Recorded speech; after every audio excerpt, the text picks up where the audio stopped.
નમસ્કાર, ન્યૂઝ 18 ગુજરાતીમાં આપનું સ્વાગત છે. હું છું આપની સાથે સંધ્યા. સૌપ્રથમ વાત કરીશું બેફામ રફતારના આતંકની.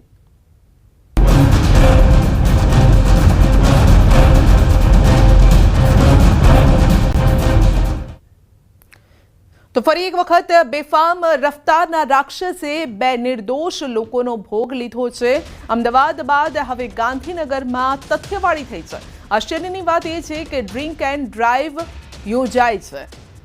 નબીરાઓને પકડીને સરઘસ પણ કઢાય છે અને છતાં નશામાં ચોર બનીને નબીરાઓ લોકોની જિંદગી સાથે રમત રમી રહ્યા છે.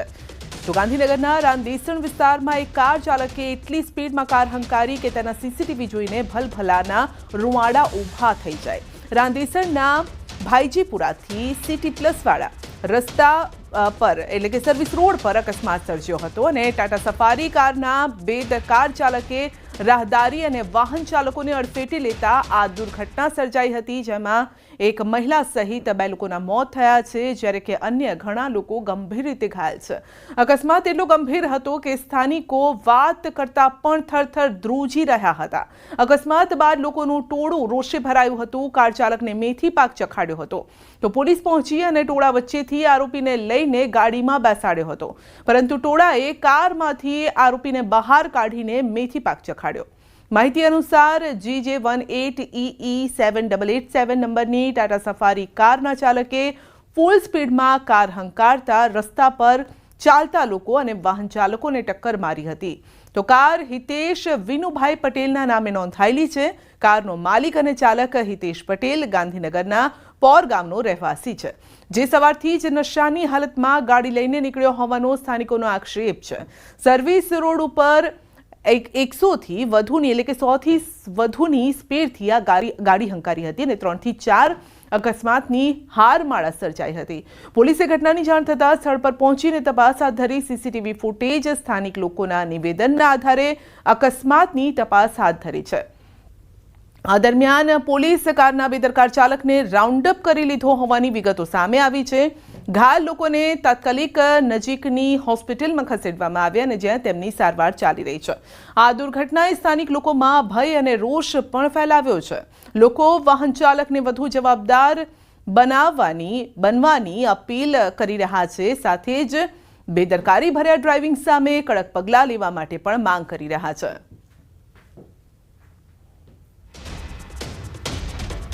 તો ગાંધીનગરની ઉતાવળી પોલીસે બાફી નાખ્યું. અકસ્માતમાં મોત જેવા ગંભીર વિષયમાં બાફ્યું છે. ગાંધીનગર એસપી રવિ તેજ વાસમ શેટ્ટીએ બાફ્યું છે. મોતના આંકડા જાહેર કરવામાં પણ બેદરકારી છે. ડ્રિંક એન્ડ ડ્રાઈવ યોજતી પોલીસે મોતના આંકડા જાહેર કરવામાં બફાટ કરી દીધો. આ રાંદેસણ વિસ્તારમાં આજે સવારે અકસ્માતની ઘટના બની છે. આના આરોપી છે હિતેશ પટેલ. હિતેશ પટેલ લગભગ 3 એક્સિડન્ટ કર્યા. આમાં 3 લોક મૃત્યુ પામેલ છે અને હિતેશ પટેલને હસ્તગત કરીને પોલીસ સ્ટેશન લઈ જવામાં આવેલ છે. 2 લોકોની મોત થયા આ ઘટનાના. એક હંસાબેન વાઘેલા અને એક નીતિનભાઈ વસા. હિતેશ પટેલ જો અક્યુઝ છે એને ધરપકડ કરવામાં આવેલ છે અને 3 લોકો ઇજાગ્રસ્ત છે, જેની સારવાર અત્યારે હોસ્પિટલમાં ચાલુ છે. તો પોલીસ ખુદ જ કન્ફ્યુઝ છે. પહેલા કહી રહી છે 3 લોકોના મોત, પછી કહે છે 2 લોકોના મોત, પરંતુ જે પરિવારે પોતાના પરિવારજનને સ્વજનને ગુમાવ્યા છે તેના હાલ જોઈ લો શું થયા છે. એક તો નશાની હાલતમાં, જે વિગતો સામે આવી રહી છે તે મુજબ નશાની હાલતમાં આ વ્યક્તિ કાર હંકારતો હતો, પરંતુ બીજાની જિંદગી સાથે તેણે ચેડા કર્યા છે. પોતે જીવિત છે, સહી સલામત છે, પરંતુ બીજાની જિંદગી તેણે ઉજાડી દીધી છે. તો ગમફાર અકસ્માત, 2ના મોત થયા છે, 3 લોકો ઘાયલ થયા છે. ઘાયલોની સારવાર અત્યારે ચાલી રહી છે, પરંતુ આ પરિવારના માથે અત્યારે દુઃખનો પહાડ તૂટી પડ્યો છે. સાજુ સમૂહ વ્યક્તિ જે પોતાના કદાચ રોજિંદા કામે જતું હતું, કોઈ વસ્તુ લેવા ગયા હોય અથવા તો અન્ય કામ અર્થે ગયા હોય અને ત્યાંથી એ વ્યક્તિ પાછા જ ન ફરે તો શું થાય? પરિવારજનોને કહીને ગયા હશે કે હું હમણાં આવું છું, કોઈક વસ્તુ લઈને આવવાની કદાચ વાત કરી હોય, પરંતુ એ વ્યક્તિ હવે પાછા જ નથી ફર્યા. તો 2 દ્રશ્યો છે. એકમાં પરિવારજનોનો આક્રંદ છે ને બીજામાં આપ જોઈ શકો છો આરોપી. સ્થાનિકોના મતે તે નશામાં ધૂત હતો. લોકો પણ કહી રહ્યા છે કે સવારથી જ્યારે નીકળ્યો ત્યારે પણ તે નશામાં હતો. ગાંધીનગરના એસપી તેજા સાહેબ આપણી સાથે છે. સર, રાંદેસણ વિસ્તારમાં જે અકસ્માતની જે ઘટના બની છે, કેટલા ટોટલ મોત થયા છે અને કેટલા ઇન્જર્ડ છે, એ શું આખી ઘટના? આ ઘટનામાં 2 લોકોની મૃત્યુ પામેલ છે અને 3 લોકો ઇજાગ્રસ્ત છે, જેની સારવાર હાલ હોસ્પિટલમાં ચાલુ છે. જે રાંદેસણ વિસ્તારને સર્વિસ રોડ વિસ્તારમાં જે આ ઘટના બની છે, આ કારની સ્પીડ કેટલી રહી હશે સર? કારની સ્પીડ 80થી વધારે હોવાની શક્યતા છે. અત્યારે એફએસએલ તરફથી પણ એને એક્સપર્ટ આવી ગયા. આ રોડ ઉપર જોઈને આ તટસ્થ રિપોર્ટ આપશે, બટ પ્રાઇમા ફેસી સીસીટીવી જોઈને લાગે છે કે 80થી વધારે સ્પીડમાં ગાડી આ ચલાવી રહ્યા હતી. કાર ચાલક કોણ છે સાહેબ, ક્યાંનો રહેવાસી છે અને હવે એની સામે શું કાર્યવાહી? કાર ચાલકનું નામ હિતેશ પટેલ છે. આ પોર ગામનો રહેવાસી છે. એની વિરુદ્ધ શાપરાધ મનુષ્યવધુની ગુના દાખલ થશે BNS 105ની અંતર્ગત, અને પોલીસ એની વિરુદ્ધ તટસ્થ કાર્યવાહી કરશે. અગાઉ કોઈ ગુનાહિત કૃત્ય ધરાવે છે, અપરાધ કરેલો છે? અને ચરિત્ર પોલીસ તપાસી રહ્યા છે. કંઈ હશે તો મેં આપને જાણ કરશો. ઠીક છે. તો આ હતા તેજસ સાહેબ, અને જે પ્રકારે આ જે અકસ્માતની જે ઘટના બની છે અને તેમાં ટોટલ 2 લોકોના મોત થયા છે અને 3 લોકો ઘાયલ થયા છે, અને હાલ પોલીસ જે છે તે વધુ તપાસ કરી રહી છે. કેમેરામેન નિલેશ સોસા સાથે સંજય ટાટ, ન્યૂઝ 18 ગુજરાતી, અમદાવાદ. તો બેફામ રફતારનો આતંક જોઈ લો, જે સીસીટીવી સામે આવ્યા છે તે જોઈને કોઈના પણ રૂંવાડા ઊભા થઈ જાય. તો બેફામ રીતે આ કાર હંકારી રહ્યો છે વ્યક્તિ, પરંતુ તેને નથી ખબર કે કોઈનો પરિવાર પણ તે સાથે ઉજાડતો જઈ રહ્યો છે. બાજુમાંથી જ 2 દાદા પણ પસાર થઈ રહ્યા છે, વૃદ્ધો પસાર થઈ રહ્યા છે. તેઓ પણ માંડ બચે છે, કારણ કે જે 2 વ્હીલરને તેણે ઉડાડ્યું હતું તે લગભગ 20થી 50 ફૂટ સુધી આગળ ઢસડાયું હતું, અને ત્યારબાદ 2 જે વૃદ્ધ ત્યાંથી પસાર થઈ રહ્યા છે તેમને અથડાતા રહી ગયું હતું. પ્રત્યક્ષદર્શીઓએ શું કહ્યું, જેણે અકસ્માત જોયો, સાંભળો. મેં બહુ મોટો અવાજ સાંભળ્યો એટલે નીચે ઉતરો, ફટાફટ દોડીને જોયું તો અહીંયા ગાડી એક છે ને ગટર પાસે ભટકાઈને ગાડી એક માણસને ઉડાડી દીધેલો હતો. પણ નીચે આવીને તરત મેં એમ્બ્યુલન્સ પોલીસને ફોન કર્યો તો મેં જોયું લાઇનસર લાશોની ઢગલા હતા. મિનિમમ 4 થી 5 લાશ પડી હતી નીચે, અને 2 જણ ઇન્જર્ડ સાઈડમાં પડેલા હતા. તો તત્કાલિક મેં એમ્બ્યુલન્સને પોલીસને ફોન કર્યો, પણ એમ્બ્યુલન્સને આવતા 5 થી 7 મિનિટ થઈ ને પોલીસને આવતા 20 થી 25 મિનિટ થઈ છે અત્યારે. સો એ ઠીક છે, ચલો ટ્રાફિક હશે કે બી બહાનું હશે, લેટ પોલીસ આવી શકે છે, પણ તમે ખાલી ગૂગલ કરશો ને સાહેબ, ગૂગલ ક્રોમની અંદર તમે સર્ચ કરશો ખાલી કે drunk and drive cases in Gujarat in Gandhinagar, તો 1 જુલાઈ 1 કેસ થયો છે, 8 જુલાઈ 1 કેસ થયો છે, 17 જુલાઈ 1 કેસ થયો છે, 22 જુલાઈ, એવી રીતે તમે સળંગ તમને આખા મળશે, તમને એટલા બધા કેસીસ આખા ગાંધીનગરમાં ડ્રંક એન્ડ ડ્રાઈવના થયા છે. તો પ્લીઝ એક રિક્વેસ્ટ છે મારે, આજે અમારા પરિવારનું કોઈ નહોતું, કાલ સવારે આપણા પરિવાર બી ઓપનલી ઘૂમતો હોય છે માર્કેટ ઉપર, બરાબર? આ સર્વિસ રોડ છે એપાર્ટમેન્ટનો. તો પ્લીઝ પોલીસ તંત્રને એક રિક્વેસ્ટ છે કે પ્લીઝ તમે રાત્રે સઘન પેટ્રોલિંગ ચાલુ કરો, આ રસ્તા પર તમે સ્પીડ બ્રેકર્સ ઇન્સ્ટોલ કરો, રેડ લાઇટ સિગ્નલ્સ ઇન્સ્ટોલ કરો, અને ટ્રાફિક પોલીસને અહીંયા ચોકી બને એવી વિનંતી છે મને. તો બહુ મહત્વની વાત કીધી છે આ સ્થાનિકે, કારણ કે આજે બીજા કોઈનો પરિવાર છે, કાલે તેમના પરિવારનો પણ વારો આવી શકે છે. કારણ કે સામાન્ય રીતે જ્યાં રિહાયશી ઇલાકા હોય છે, સોસાયટી હોય છે, ત્યાં હંમેશા બમ્પ રાખવામાં આવતા હોય છે, પરંતુ અહીંયા બમ્પ ન હતા તેવું લોકોનું કહેવું છે. કારણ કે બમ્પ હોય તો સ્વાભાવિક વાત છે કે કોઈ સ્પીડમાં ત્યાંથી પસાર થાય તો એ સ્પીડ ઓછી થઈ જાય, અને જેના કારણે લોકોનો જીવ પણ બચી શકે જો કોઈ સ્પીડમાં હોય તો.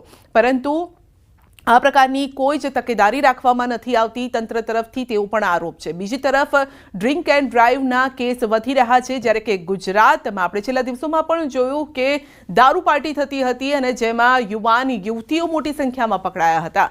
જ્યારે અહીંયા પણ લોકોનો આરોપ છે કે આ વ્યક્તિ જે કાર હંકારતો હતો તે નશામાં ધૂત હતો. જ્યારે તેને કારમાંથી બહાર કાઢવામાં આવ્યો ત્યારે પણ તેના હોશ, તેના હાલ જોઈને પણ લાગતું હતું કે તે નશામાં હતો, અને નશામાં ધૂત થઈને તેણે અકસ્માત સર્જ્યો હતો, જેમાં 2 લોકોના મોત થયા છે, 3 લોકો ઘાયલ થયા છે. પ્રત્યક્ષદર્શીઓનું કહેવું છે કે અમે જોઈને અમારા રૂંવાડા ઊભા થઈ ગયા, કારણ કે રસ્તા પર આમ તેમ લોકો પડ્યા હતા, કોઈ ઘાયલ હતું તો કોઈ જે છે તે જીવ ગુમાવી ચૂક્યું હતું.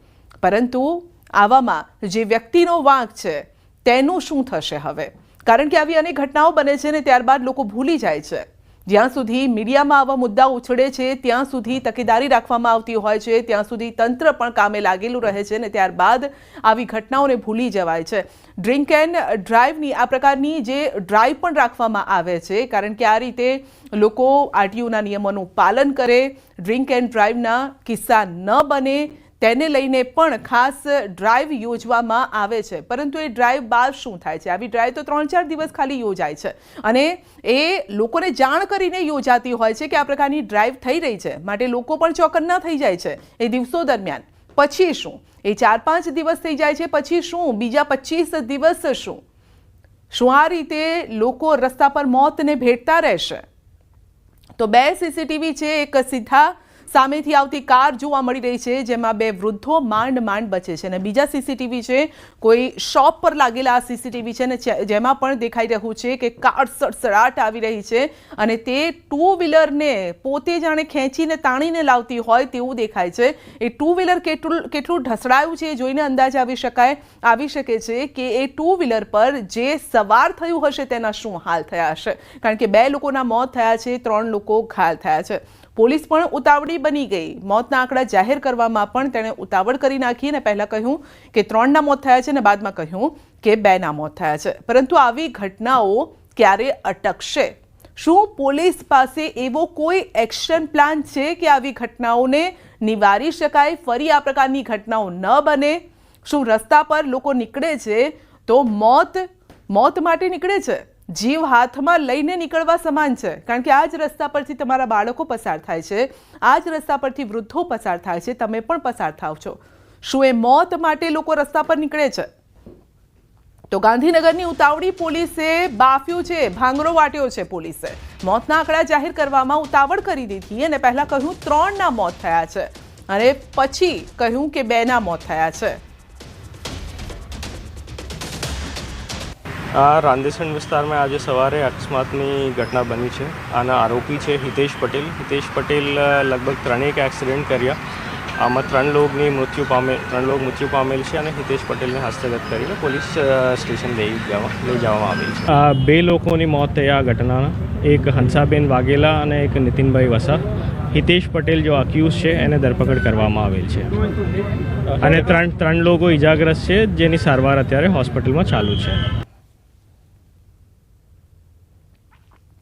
તો ગાંધીનગરમાં આ ઘટના બની છે અને જેના અલગ અલગ દ્રશ્યો અમે આપને બતાવી રહ્યા છે. પહેલા દ્રશ્યો છે કે ગમફાર અકસ્માત જેના સીસીટીવી. આજથી શ્રાવણ મહિનો પણ શરૂ થયો છે અને શ્રાવણ મહિનાના પહેલા જે દિવસે કોઈ ઘરમાં અત્યારે માતમ છે. સામાન્ય રીતે આજના દિવસે શિવની ભક્તિ કરવામાં લોકો લીન હોય છે, પરંતુ અહીંયા લોકો રોક કકડ કરી રહ્યા છે. બીજા દ્રશ્યો જોઈ લો જ્યાં ફૂલ ટલ્લી થઈને વ્યક્તિ ગાડી હંકારતો હતો. જે દ્રશ્યો આપ જોઈ રહ્યા છો તે જ છે મુખ્ય આરોપી. લોકોનું કહેવું છે કે તે પીધેલી હાલતમાં હતો, નશામાં હતો. તો કાર ચાલકને લોકોએ માર પણ માર્યો, કારણ કે આટલી મોટી ગંભીર બેદરકારી કોઈ કઈ રીતે દાખવી શકે? કોઈ પણ રસ્તા પરથી પસાર થાવ તો તમે સાચવીને પસાર થતા હોય છે. આપણે વિચારીએ કે આપણાથી કોઈ ભૂલ ન થઈ જાય ને સહી સલામત રીતે આપણે જ્યાં પહોંચવાનું છે ત્યાં પહોંચી જઈએ, પરંતુ અહીંયા તો એક વ્યક્તિએ આ પરિવારને રડતો કરી દીધો છે. ઘરમાં જે તમામ વ્યક્તિઓ છે, પરિવારજનો છે, માતા પિતા હોય કે પછી તેમના અન્ય સ્વજનો હોય, અત્યારે તે રોકકડ કરી રહ્યા છે, કારણ કે આ પ્રકારનું મોત કોઈને ખબર પણ ન હતી ને આ મોત આવ્યું છે. તો અણધારી આ વિદાય છે અને આ વિદાયને કોઈ કદાચ માનવા માટે તૈયાર નથી કે કઈ રીતે તેમના સ્વજન થોડા સમય પહેલા તેમની સાથે હતા અને હવે નથી. જેનો જવાબદાર છે આ વ્યક્તિ, જે દ્રશ્યોમાં પણ જોવા મળી રહ્યો છે. કારના હાલ શું થયા છે એ જોઈ લો. કારનો પણ બુકડો વળી ગયો છે. તો કારના હાલ જોઈને આ સાથે જે સીસીટીવી છે તેમાં જે 2 વ્હીલર છે તે જોઈને જ ખ્યાલ આવે છે કે આ અકસ્માત કેટલો ગંભીર અકસ્માત છે. તમારી જ્યારે પણ તમે સફર પર નીકળતા હોય છે, જ્યારે ડ્રાઈવ કરતા હોય છો, ત્યારે તમારી જે સ્પીડ હોય છે એ ઝડપની તમારી જે મજા છે બીજા માટે મોતની સજામાં પરિવર્તિત થઈ રહી છે. પરંતુ ક્યારે સુધરશે આવા નબીરાઓ? કેમ તંત્ર આવા લોકોને કોઈ એવો પાઠ નથી ભણાવતું? જ્યારે પણ આવા અકસ્માત થાય ત્યારે તંત્ર તરફથી, પોલીસ તરફથી કહેવામાં આવે છે કે કડકમાં કડક સજા કરીશું, ઇતિહાસ યાદ રાખે તેવી સજા થશે. પરંતુ ત્યારબાદ શું? કારણ કે આમ પણ કહેવાય છે ને કે માણસોની જે યાદશક્તિ હોય છે એ ઘણી ઓછી હોય છે, આપણે પણ ભૂલી જઈએ છીએ ને પછી તંત્ર પણ, કારણ કે તંત્ર જ આપણને ભૂલવી દે છે આવા અકસ્માતો. એક બાદ એક એવી ઘટનાઓ બને છે કે જૂનો અકસ્માત ભૂલાઈ જાય છે ને પછી નવી જિંદગી શરૂ થાય છે, પરંતુ એ જિંદગીઓનું શું જેઓ ખોઈ બેઠા છે, પોતાનો જીવ ખોઈ બેઠા છે, પરિવારને રડતો મૂકીને ગયા છે, અને જેનો જવાબદાર આ ઘટનામાં જે વ્યક્તિ દેખાઈ રહ્યો છે, જે ત્રીજી વિન્ડોમાં દેખાઈ રહ્યો છે, આપ જોઈ શકો છો, આ જ મુખ્ય આરોપી કાર ચાલક, જેણે એવી સ્પીડમાં કાર હંકારી કે ટુ વ્હીલરને સાથે તે ખેંચતો ગયો. તેના પર સવાર વ્યક્તિ, એના શું હાલ થયા હશે આપ સમજી શકો છો. 2 લોકોના મોત થયા છે, 3 લોકો ઘાયલ થયા છે. તો હિતેશ પટેલના નામે આ કાર રજીસ્ટર્ડ છે. પોલીસ તપાસ કરી રહી છે. એ જે વ્યક્તિ કાર ચાલક છે તેની વધારે ડિટેલ મેળવવામાં આવી રહી છે, કારણ કે જ્યારે અકસ્માત થયો ત્યારે આસપાસનું ટોળું એકઠું થઈ ગયું હતું, લોકો એકઠા થઈ ગયા હતા. ત્યારબાદ લોકો, જે ટોળું હતું, ટોળામાંથી એ વ્યક્તિને બહાર લાવી અને પોલીસે તેની ગાડીમાં બેસાડ્યો હતો, કારણ કે ટોળું પણ વિફર્યું હતું, લોકોમાં રોષ હતો. તેમની સામે કોઈ વ્યક્તિ જ્યારે નજરની સામે જોવે કે કોઈ વ્યક્તિનું ડેથ થયું છે, કોઈ વ્યક્તિ મોતને ભેટ્યો છે, ને જેનો જવાબદાર તેમની સામે જો હોય, આરોપી તેની સામે હોય, તો પછી શું હાલ થાય.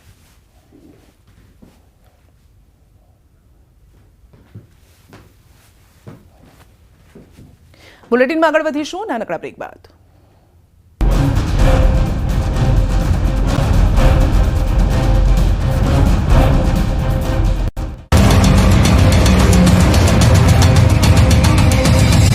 नागेश्वर महादेव मंदिर में दर्शन किए, यहाँ आके हमें ऐसा लगा जैसे साक्षात महादेव के साथ बैठे हैं. नंदीश्वर से हमने हूबहू बातचीत की.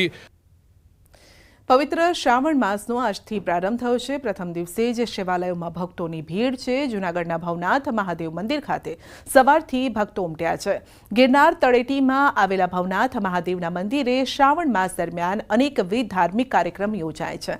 શ્રાવણમાં દર્શન કરવા આવેલા લોક સાહિત્યકાર જીતુદાન ગઢવીએ સાહિત્ય શૈલીમાં શ્રાવણ માસને આવકાર્યો છે.